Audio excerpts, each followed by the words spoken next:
Soy andaluza, un pueblo de Andalucía que es de la provincia de Huelva.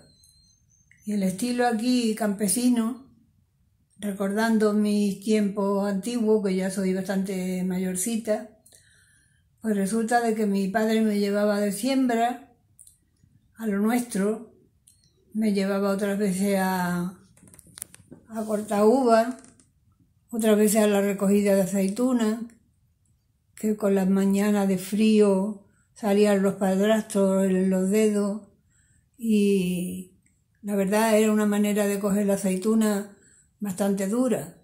Se variaba con una vara larga, unos olivos muy corpulentos, y entonces iban cayendo todas al suelo.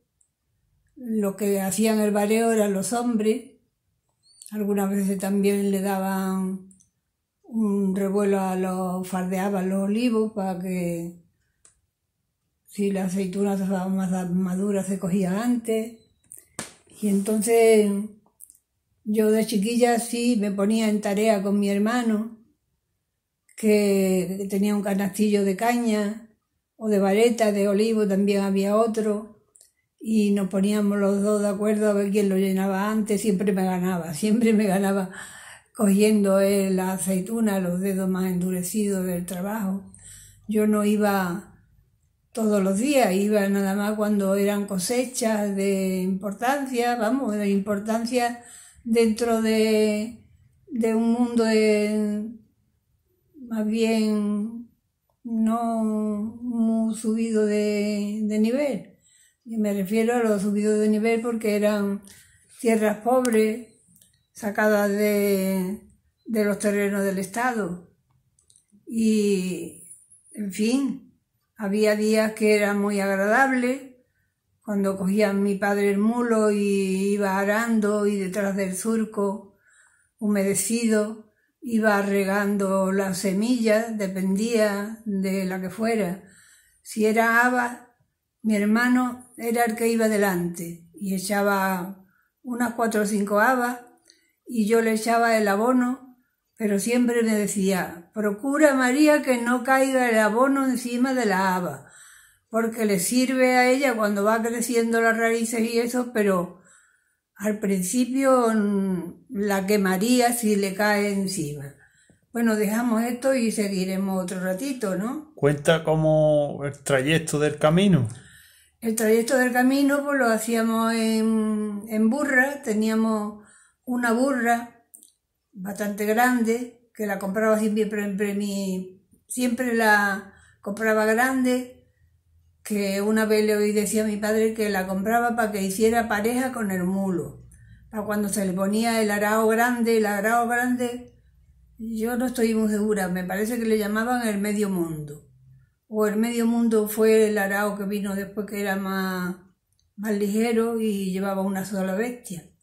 Pero el anterior, el más antiguo, llevaba como un yunque y tiraban 2 bestias para roturar la tierra. Entonces, más abajo había naranjos, que los naranjos entre el medio de unos y otros, para aprovechar la tierra, se sembraban habas. Y sí, lo que yo vi o recuerdo eran habas. Y aparte de las naranjas tan buenas que daba y tan dulces y tan apetecibles, que yo las vendía en la plaza y me buscaban: ¿dónde está la niña de las naranjas? Porque eran muy buenas las naranjas. Y entonces vivíamos bien, dentro del hambre que había, vivíamos bien porque no teníamos hambre. Lo aprovechábamos todo, dejábamos las naranjas metidas en el pajar para que duraran mucho sin pudrirse. A los melones le pasaban lo mismo también su tiempo. Entonces los tomates de pera se colgaban en una puntilla sobre el soberano. El soberano era la parte segunda de la casa, y todas esas cosas se han ido perdiendo, pero a mí el recuerdo no se me ha perdido todavía.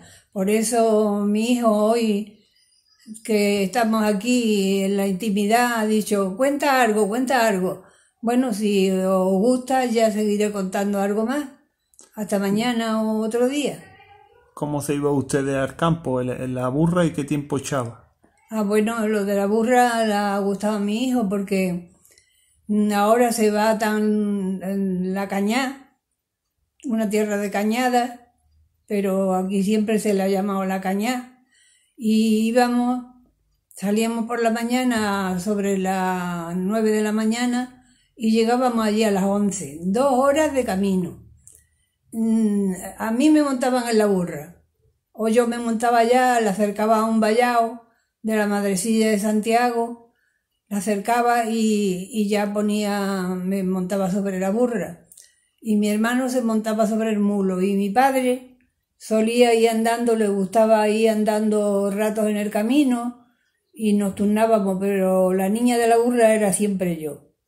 Me montaba en la burra era muy lenta y muy tranquila y yo la dejaba ahí a su paso y me decían, arrea burra, María, que te vas quedando detrás. Y así era el camino. Y yo le daba con una varita muy suavita en el culo a la burra y daba a entender de que le pegaba para que anduviera más ligera. Ella se la tomaba en plan tranquilo. Muchas veces decía, ¿para qué la dejan que la coja por esa vereda, chiquilla? Maneja esa burra. Y así era nuestra vida. Después el campo muy relajante, si no llevaba un duro trabajo que hacer, que era la siembra, que la siembra yo tenía un mediarmó, que era de madera, midiendo esa cantidad de mediarmó, y lo usábamos para el abono, para echar el abono y echando puñaditos detrás de la sementera. Había sementera como la avena y la cebada que se juntaban y se le echaba el abono y todo junto. Y se iba echando detrás del arao. Y yo muchas veces por la fullería echaba un puñado más de la grande de la cuenta. Pero me pillaba, me decía que no eches tanto, que no vamos a tener bastante para terminar de sembrar. Y después cuando había en el camino del sembrado, porque no era tierra barrosa,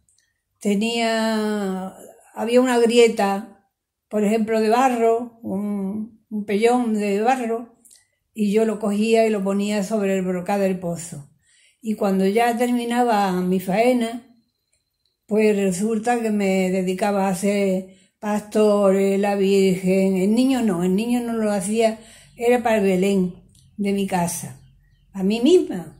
Y bueno, me salía una figurita muy rústica y hacía la Virgen. Lo que más me hacía es el gallito, después en casa hacía el portal de Belén y ese era mi entretenimiento.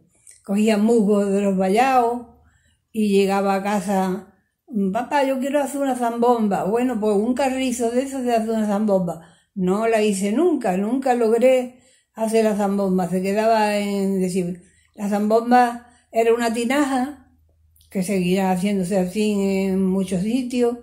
Una tinaja se le envolvía un pellejo de conejo o de cabra o de lo que fuera y envuelto sobre la tinaja con una soguita se le ponía un palito dentro que era el carrizo, que tenía como por debajo, bueno, la raíz era así como una batatita endurecida y entonces se mojaba la mano y se liaba a pasarle la mano al carrizo. El que sabía tocar la zambomba le dábamos buen aire. Ya está, hasta luego.